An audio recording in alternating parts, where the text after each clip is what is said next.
labor reform laws, a constitutional amendment on state spending, pension reforms, the profound changes advanced by the Tamer government, inspired by a retrograde political project aligned with international capital and the corporate sector, are pushing a group of our citizens into a spiral of poverty.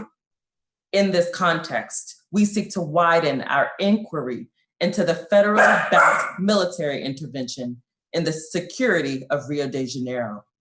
We aim to evaluate the real intentions of this intervention, given that Rio de Janeiro state is in 10th place in rankings of violence behind other cities as documented in the Public Security Yearbook. As such, the military intervention in Rio looks to rest upon a justification that has no basis in reality. Our question, which will not be silenced, why Rio de Janeiro? Recent experiences show that military occupations do not solve the problem of insecurity. Among other things, it's important to note the timing of when the military has been brought to the streets to solve an emergency situation. What is common to all such occurrences is not that they take place during periods of heightened security concerns, but rather that they all take place in election years. What has been the result of this political strategy? The federal intervener, General Braga Neto, declared that Rio de Janeiro is a laboratory for Brazil.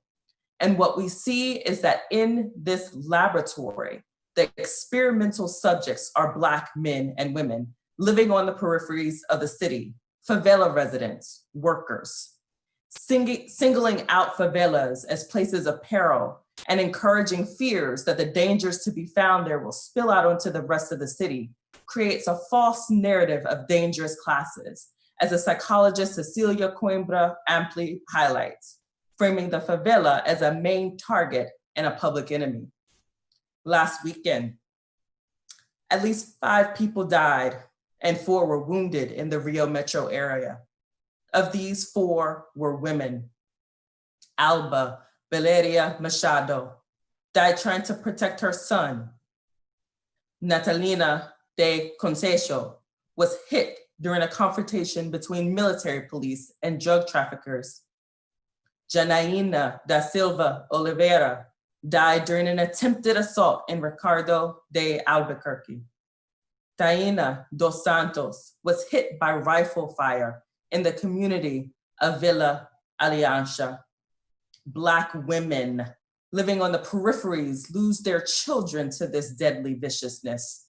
Such a worrying trend demonstrates that on the eve of the 1-month anniversary of the intervention, promises of security have not gone beyond media talking points, and the deaths have a consistent racial identity, social class, and neighborhood of dwelling. Without a doubt, public security should no longer be pursued with weapons, but with public policy in all areas: health, education, culture, and the creation of jobs and income. The need for us to monitor this process is abundantly clear, all the while being careful to fight for the guarantee of individual and collective rights so that democratic institutions may be preserved and continue to be autonomous. The contrary to this would reveal itself to be something very dangerous in a society that has a patriomilitist tradition, little interest in the democratic process, and a historically violent relationship to its most vulnerable populations.